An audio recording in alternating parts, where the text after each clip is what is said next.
Dragon cinema അവലോകനം പ്രദീപ് രംഗനാഥൻ, അനുപമ പരമേശ്വരൻ, മിഷ്കിൻ എന്നിവർ പ്രധാന വേഷങ്ങളിൽ അഭിനയിക്കുന്ന സംവിധായകൻ അശ്വത് മാരിമുത്തു സംവിധാനം ചെയ്യുന്ന ഡ്രാഗൺ, വിദ്യാഭ്യാസത്തിന്റെയും ജീവിതത്തിലെ രണ്ടാം അവസരങ്ങളുടെയും പ്രാധാന്യത്തെ ഊന്നിപ്പറയുന്ന ഒരു രസകരമായ ചിത്രമാണ്.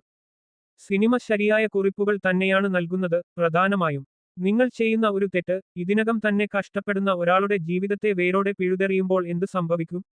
നിങ്ങൾ എങ്ങനെയാണ് ഇതിനെ മറികടക്കുക? അത് നിങ്ങളുടെ തെറ്റ് മനസ്സിലാക്കാൻ സഹായിക്കുമോ അതോ വിഷാദത്തിന്റെ ആഴങ്ങളിലേക്ക് നിങ്ങളെ തള്ളിവിടുമോ? സംവിധായകൻ അശ്വത് മാരിമുത്തുവിന്റെ ഡ്രാഗൺ ഈ ചോദ്യങ്ങൾക്ക് കൃത്യമായ ഉത്തരം നൽകുന്ന ഒരു സിനിമയാണ്. നല്ല കുട്ടി യായ ഡി.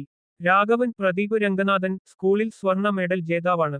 സ്വർണ്ണ മെഡൽ ലഭിച്ചതിന് ശേഷം അയാൾ ഒരു പെൺകുട്ടിയോട് തന്റെ പ്രണയം തുറന്നു പറയുന്നു. എന്നിരുന്നാലും അവൾ അവനെ നിരസിക്കുന്നു. ചിലപ്പോൾ തനിക്ക് ഇഷ്ടം മോശം ആൺകുട്ടികളെ യാണെന്ന് പറയുന്നു. അവർ അനിയന്ത്രിതരും ബെതുവുമായി സ്കൂളിൽ ചുറ്റിത്തിരിയുന്നവരുമാണ്. കോളേജ് ദിനങ്ങൾക്കൊപ്പം നിരസിക്കപ്പെട്ടതിന്റെ ഫലമായി ഡി. രാഘവൻ ഡ്രാഗണായി മാറുന്നു. കൂടാതെ 48 സ്റ്റാൻഡിംഗ് അരിയറുകളുമുണ്ട്. കോളേജിൽ അയാൾ സമ്പാദിച്ചത് കീർത്തിയുടെ അനുപമ പരമേശ്വരൻ സ്നേഹമാണ്.